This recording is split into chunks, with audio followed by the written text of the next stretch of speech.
My name is Miriam, and the story you're about to hear defies every logical framework I once clung to. In a single day, in a single moment, my life ended.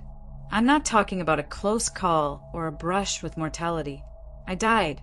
My heart ceased beating, my lungs went silent, and my family prepared to face the worst possible news. Somehow, through means that still baffle the medical professionals who worked on me, I came back. But not before seeing and experiencing a realm so vividly real that it made everything I'd known before seem pale by comparison. I never believed such an experience could be anything more than synapses misfiring or a hallucination brought on by oxygen deprivation. Before this, I would have explained away near-death experiences the way many do, the brain's desperate last-ditch attempt to soothe itself as life slips away. Yet what I saw and what I was told was far too specific, too revelatory. It offered a glimpse of a future that feels terrifyingly plausible, and a hope that demands we choose a different path before time runs out. If you're here, if you pressed play on this video, or stumbled upon this story by chance, I want you to know that I'm speaking not as a preacher, not as a scholar, but as a living witness. I come to you with the humility of someone who's had her entire worldview dismantled and rebuilt. My words aren't hollow. They carry the weight of what I experienced when I found myself on the threshold between earthly life and something far beyond it. Let me start at the beginning, on a morning that I once believed was just like any other. Before the paramedics arrived, before I heard my mother scream my name in terror, before my heart fell silent in my chest, I was just Miriam going about my day. But that day was the dividing line between the comfortable illusions I once had and the raw, undeniable truth that it's not only our bodies that can die, it's our hope, our faith, and the destiny of an entire world if we're not cautious. I lived in a modest apartment, nothing luxurious, but cozy enough for someone who appreciates simplicity. I woke up around 7 that day. I remember noticing the soft, gray light filtering through my curtains, the hum of morning traffic below, and the faint aroma of coffee I had set to brew automatically. Everything about that scene promised a normal day. I had errands planned, a few client emails to answer, and a quick call with my mother scheduled in the afternoon. There was no dread, no omen of danger hovering in my mind. After washing up, I poured myself that waiting cup of coffee. My mug was chipped at the rim, a tiny flaw I always meant to fix but never bothered with. The ordinary can be so comforting. Sipping the coffee, I felt that morning rush of warmth and routine. I checked the news on my phone, half listening to the daily chaos of the world, political arguments, financial market jitters, climate concerns. Nothing seemed drastically out of place. Indeed, if you'd asked me then, I would have said, yes, the world is troubled, but that's always the case. Life goes on. I opened my laptop, intending to respond to the usual flood of messages. My job, though not glamorous, kept me busy. I glanced at the clock as I typed 8:35 a.m. Still early, but the day was already filling up with tasks. Around 9 o'clock, I felt the first twinge of a headache, a faint pulse behind my forehead. Typical stress headache, I assumed. The night before, I had stayed up a bit too late reading articles about the newest economic changes, climate predictions, and political tensions. I sighed, massaging my temples, figuring I'd be fine if I stayed hydrated. But the headache surged with unexpected ferocity. Within minutes, it transformed from a dull ache to a crushing weight, as though a vice was tightening around my skull. My vision blurred, and for a moment I thought perhaps I had slept poorly or my glasses prescription was off. That's when I felt my heart pounding in an irregular rhythm, an awareness so acute it was as if my body was sounding a blaring internal alarm. This wasn't just dehydration. One wave of nausea washed over me. I tried to stand, hoping to steady myself, maybe get some water or fresh air, but my legs went numb. The living room spun in a nauseating swirl of color, and I collapsed. A sharp, searing flash of pain exploded in my head as I hit the floor. Oddly, my last coherent thought before darkness swept me under was something trivial. Did I remember to pay that electric bill? The next few minutes, or perhaps longer, were lost to me entirely. Later, I learned that my downstairs neighbor heard a loud thud followed by groaning. She called emergency services. By the time paramedics arrived, I was entirely unresponsive. Those who saw me said my eyes were half open, glazed over, as if I were staring at nothing, or perhaps already seeing what lay beyond. It's difficult to articulate the precise moment I realized I was no longer inside my body. 1 second, there was darkness, no pain, no light, just a void. Then awareness returned. I felt light and unburdened, but also strangely tethered. I seemed to hover, looking down at a figure on the floor. A woman with hair splayed out, coffee spilled across the tiles around her, a phone lying just out of reach. It took me several heartbeats, not that I could feel my own heartbeat anymore, to recognize that woman was me. A surge of panic collided with an unnatural calm. I wanted to scream, but I had no mouth, no lungs, no vocal cords. I had no body at all, and yet I existed. My vantage point was maybe 7 or 8 feet above the ground. Paramedics burst through the door. I watched them check for a pulse, tilt my head to administer oxygen, talk hurriedly into their radios. The entire scene should have horrified me beyond measure. And yes, a part of me felt that jolt of fear, but another part sensed a gentle acceptance, as if some presence was cradling me, preventing total panic. Over the frantic voices, I caught snippets of the paramedics' conversation. No pulse, we have to start compressions now. Possible brain aneurysm. Get a line in, let's move her. Everything happened quickly. While they worked, my neighbor stood in the hallway, wringing her hands in distress. Her eyes brimmed with tears, and I, from my vantage point, could do nothing but witness. At some point, the paramedics carried my body onto a stretcher and rushed me outside. I followed them, or perhaps I was pulled alongside them. I'm not entirely sure if I had any will in this moment. Time got fuzzy. 1 instant, I was floating near the ambulance hearing the sirens wail. The next, I was inside a hospital emergency room. Bright lights glaring off sterile floors, masked faces rushing around. I'll never forget the look on a young nurse's face when she examined me. It was an expression of determination warring against dread. The doctor spoke fast, using language I didn't fully comprehend. We have to relieve intracranial pressure. Her vitals are crashing. She's coding. Charge the paddles. My mother, newly arrived, tried to push her way into the corridor, her voice trembling with tears as she repeatedly said, "She was healthy this morning. She was fine." And still, I hovered, feeling more and more distanced from the chaos. An incredible urge to comfort my mother welled up in me, yet I was powerless to wipe away her tears. Another wave of blackness threatened to swallow me, this time deeper. I felt a swirling sensation, as though an invisible current wrapped around me, pulling me away from the emergency room. I had a fleeting impression of doctors calling out times, injecting medications, telling my mother to wait outside. Then the hospital's fluorescent lights and bustling corridors receded into total darkness. Emerging from that darkness felt like surfacing from a deep ocean dive. Except what greeted me was not a rush of air, but a radiance that defies words. It wasn't merely bright. It felt alive, each particle humming with warmth and purpose. Imagine stepping into the most glorious sunrise you've ever witnessed, but magnified 1,000 times, suffused with an unearthly softness that didn't strain my eyes. Yet, despite the brilliance, I could see expanses of light that stretched on endlessly, with no defining features, no horizon, no walls.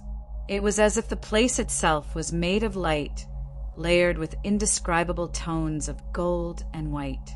The atmosphere was thick with peace, so tangible it seemed to settle over me like a comforting blanket. Gone were the echoes of frantic voices, the pain in my skull, and the sterile tang of hospital corridors. Then I perceived a figure walking toward me. Well, walking may not be the right word, because there was no floor as far as I could tell. Yet he moved with deliberate grace, as though each step was anchored in this dimension of light. Although I couldn't initially see the details of his face, I felt that I already knew him. A wave of recognition tore through me, making me want to weep. I thought, it's Jesus, even before I consciously formed the name in my mind. What does pure, boundless love feel like? It's impossible to convey fully, but in that moment I was enveloped in it. I sensed an understanding that penetrated my every hidden fear, every regret, every longing. And though I felt unworthy and exposed, I wasn't terrified. My sense of guilt or shame melted beneath the gravity of a compassion so profound it made me tremble. However, that wasn't the only emotion in his eyes. There was also sorrow, a sadness so deep it seemed to span ages of human history. I felt an echo of it reverberate in my chest, as if he grieved over countless lives caught in turmoil, over every wound inflicted by ignorance and selfishness. That sorrow wasn't for himself. It was a sorrow that belongs to one who sees how needless suffering can be and how easily redemption can be missed. When he spoke my name, Miriam, it wasn't just a voice in the conventional sense. It resonated inside me, vibrant and alive, each syllable carrying depth that far exceeded any earthly language. In that single utterance I felt known in ways deeper than I had ever allowed another person to see. And then he said something that cut through all the wonder and stillness. You were not meant to die today. Those words jolted me with surprise. Instinctively, I wanted to protest. But my body, didn't I see them failing to revive me? The question formed in my mind, and before my lips could move, he answered. Not verbally, yet the response rang clearly. Your time is not finished. There is more you need to see, and there is more you must do. Suddenly, the luminous expanse shifted, the warm glow receded, and I found myself suspended above what looked like a sprawling metropolis. My surroundings were no longer serene. Instead, I saw streets filled with protesters holding signs, chanting slogans I couldn't fully discern. Police barricades were set up along the avenues. Helicopters circled overhead, shining harsh spotlights on tense crowds. Digital billboards flickered with breaking news. Financial markets plunging, global summits failing, leaders resigning. Anxious headlines scrolled across the bottom of each screen. Economic freefall. Unrest spreads nationwide. State of emergency declared. The chatter of newscasters, played at maximum volume on giant public screens, seemed to heighten the collective anxiety rather than soothe it. I sensed the raw fear gripping the population. People were losing jobs, losing savings, losing trust in every institution they once relied on. Some carried placards calling for justice and transparency. Others seemed fueled by desperation and rage. A swirl of rumors spread like wildfire, making it impossible to distinguish fact from propaganda. One moment, I zoomed in on a father who clutched two small children by the hand. Fear etched into his face as he tried to navigate through the chaos. The next, I glimpsed a group of masked demonstrators hurling stones at armed riot police. Broken glass littered the sidewalks. Burnt-out cars lined the streets. It was a scene of near-total breakdown in civic order. Then I spotted a figure watching from a distant, high-rise balcony. This person wore an impeccably tailored suit, calmly observing the unrest as if it were an orchestrated show. I couldn't identify who it was, but the presence radiated cold detachment. The sense that some powerful entities might be pulling strings behind closed doors burrowed into my mind. In a single blink, the scene changed again. No longer in a single metropolis, I was seeing multiple global hotspots. Earthquakes ravaged certain regions, toppling buildings and reducing roads to jagged rubble. Elsewhere, monstrous storms formed over oceans, swirling into coasts with relentless fury. News outlets struggled to keep pace with the catastrophes. Government officials gave statements laced with words like unprecedented, unpredictable, cataclysmic. My heart pounded. Even from this detached vantage point, I felt the anguish of entire communities being reduced to rubble. Among these scenes of devastation, I also perceived illusions, whispers that incited people to blame each other instead of uniting. It was as if a dark script orchestrated everything, feeding on human fear and division. Conspiracy theories flourished, each sowing more distrust. In effect, the entire world was fracturing at once, not just physically but morally and spiritually. A society that had once prided itself on progress was collapsing under the weight of greed, distrust, and illusions of control.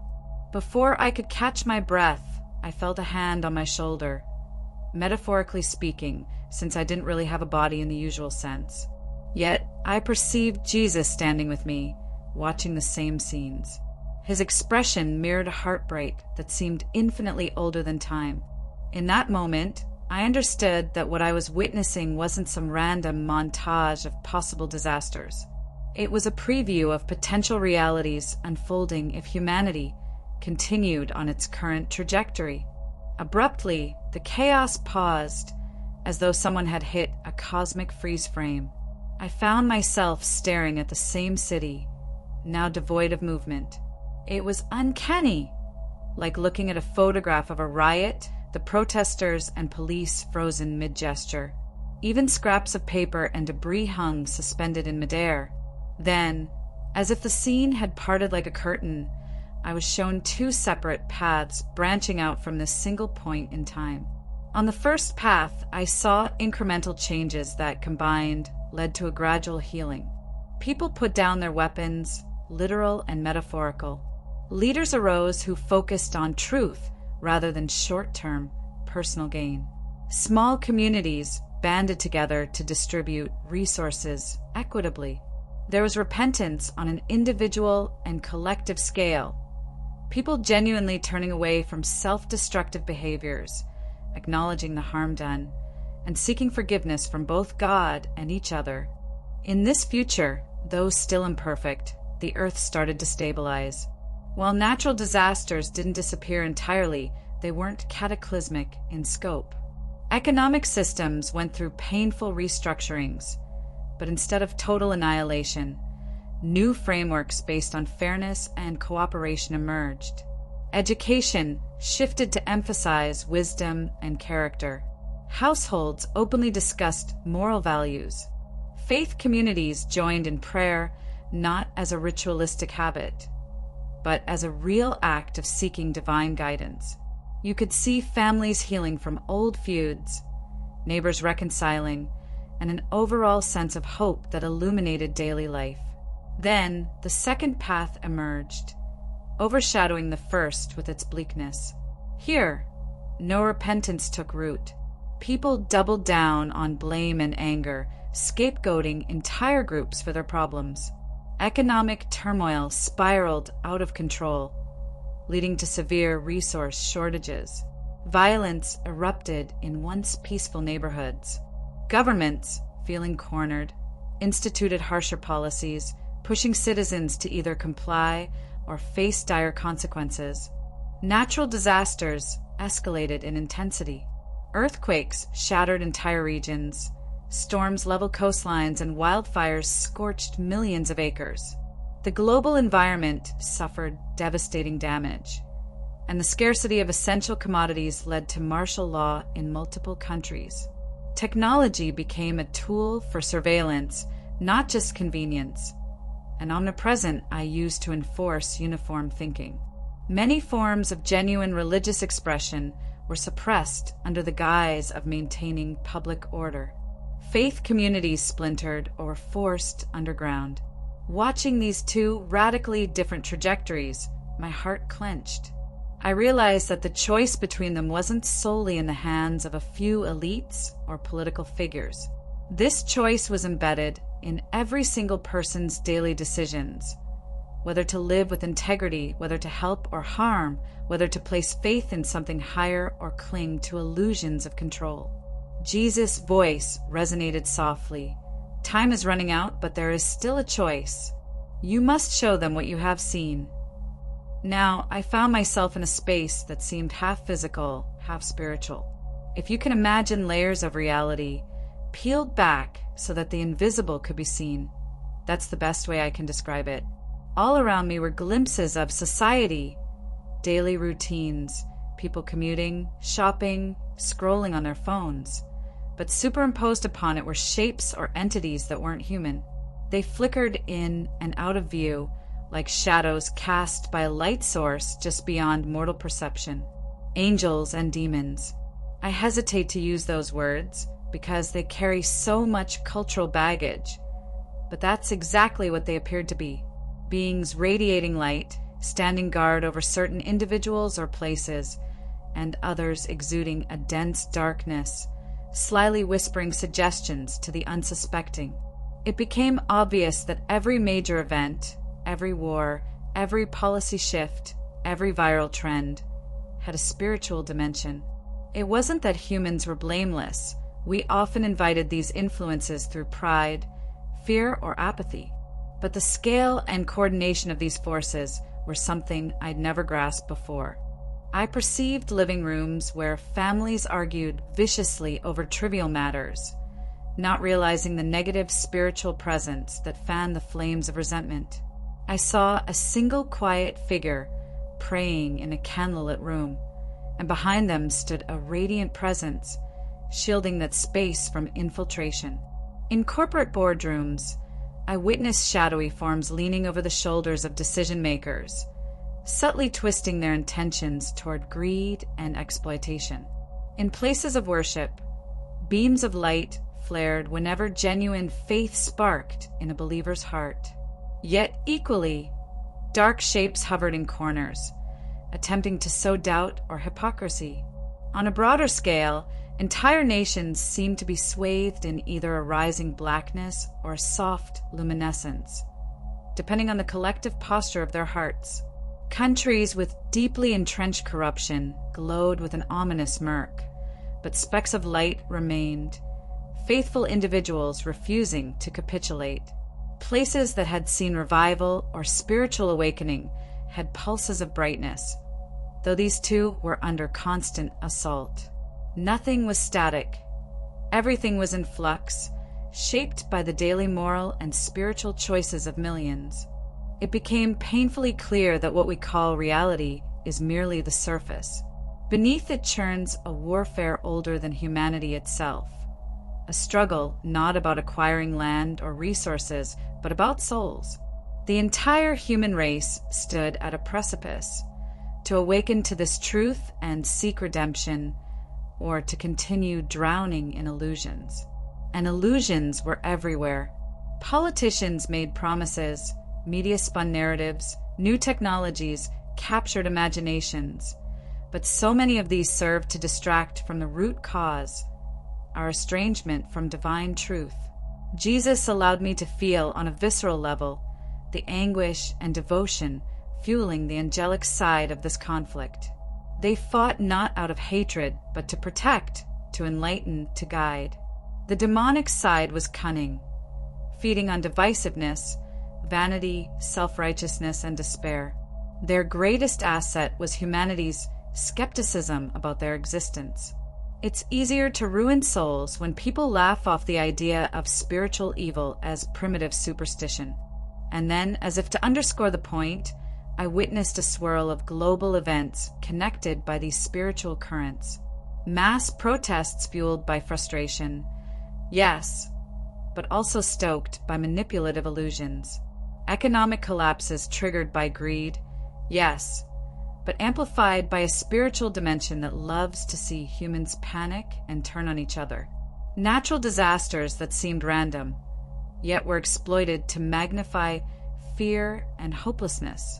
In the midst of all this, small pockets of believers persisted, praying ardently, shining like candles in a profound darkness. Communities that might not have had wealth or influence, but possessed an unshakable faith in God's mercy. Their presence, I realized, was the key reason the world had not yet completely imploded. Their prayers created a spiritual buffer, an invisible grace that prevented total catastrophe. However, that buffer was fraying as cynicism and apathy increased. Just when the gravity of the vision seemed almost too much to bear, Jesus turned to me. His expression was tender but firm. He reminded me that my time in that realm was temporary. There was a surge of urgency in his voice. They need to know. I will bring you back, and you must tell them. Some will hear, some will not. But speak, Miriam. Speak. With those words, everything dissolved, the luminous presence, the swirling futures, the cosmic battlefield. I felt a slam of sorts, like being yanked downward at tremendous speed. A shock wave of pain tore through my chest, and I inhaled with what felt like searing fire. My eyes burst open. I was lying on a hospital bed, tubes snaking in and out of my arms, monitors beeping wildly in the background. A doctor nearly dropped his clipboard as I started gasping. "I'm here! I'm here!" Nurses rushed to restrain me, thinking I might thrash around in confusion. My body felt unbelievably heavy, like wearing a lead suit. Every muscle ached. My mouth was parched, and I could hardly form words. Yet, despite the pain, an indescribable joy welled up inside me. I was alive, and not just biologically. I'd been sent back with a mission. The next few hours passed in a blur of medical checks. They measured my vitals repeatedly, ensuring my heart was functioning. A slew of specialists asked me questions about how I felt, if I remembered anything.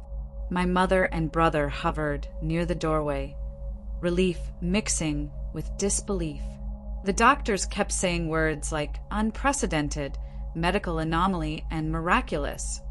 They mentioned I had been effectively dead for an alarming length of time, long enough that they'd begun to explain to my family the likelihood of permanent brain damage, if I ever revived at all. Yet, here I was coherent, stable, and surprisingly calm. I asked my mother if she was okay, and she burst into tears, clinging to my hand.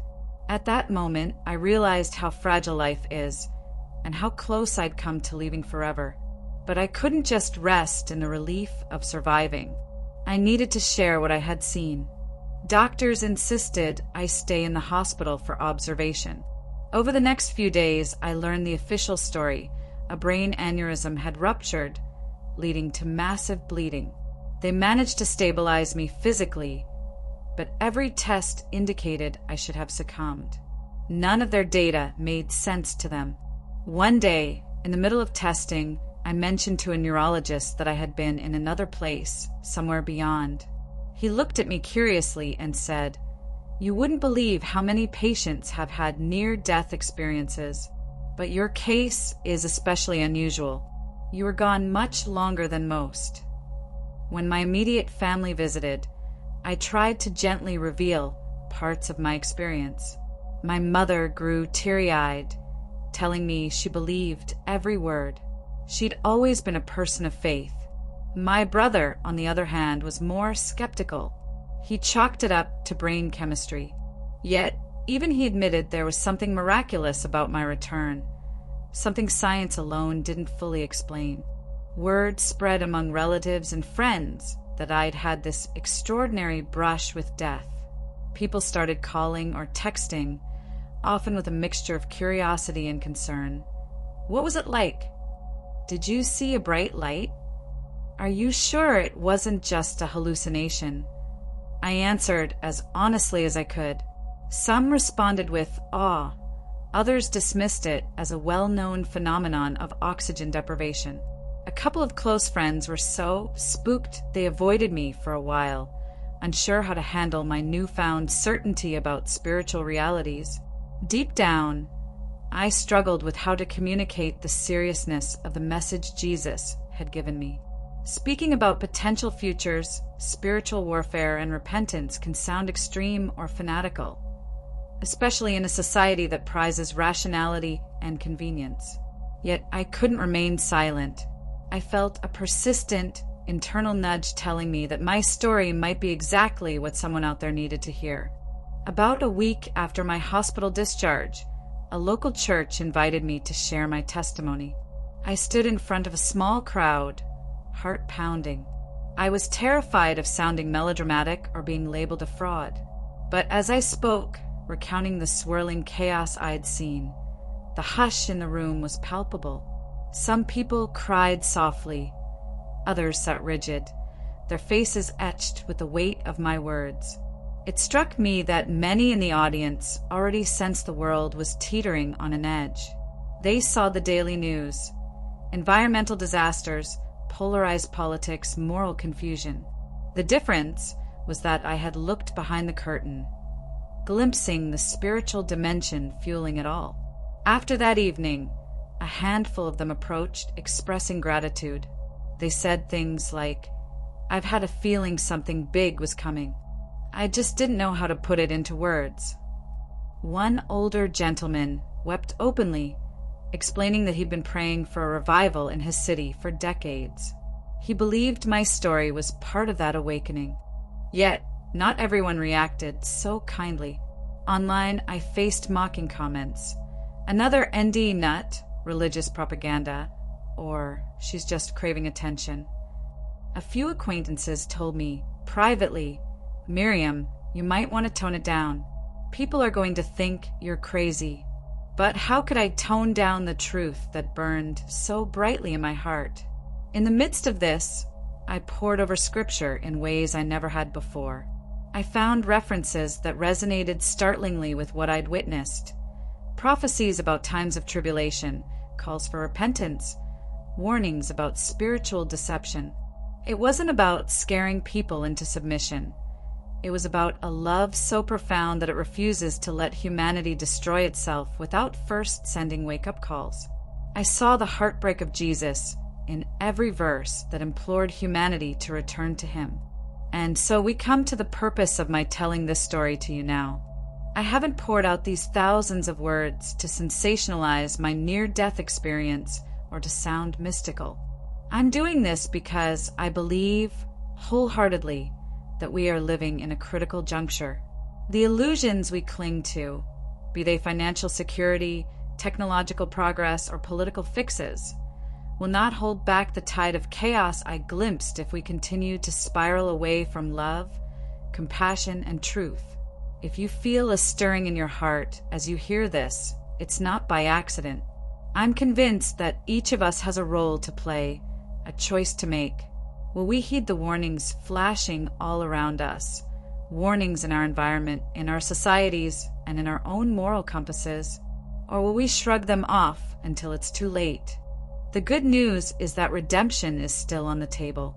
I saw the possibility of a renewed earth, communities where faith overcomes fear, where individuals choose kindness even in the face of desperation.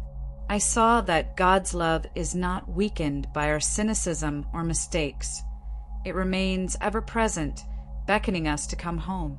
The question is whether we'll reject that call or embrace it, whether we'll remain divided, consumed by greed and hostility, or turn our hearts toward genuine humility and compassion.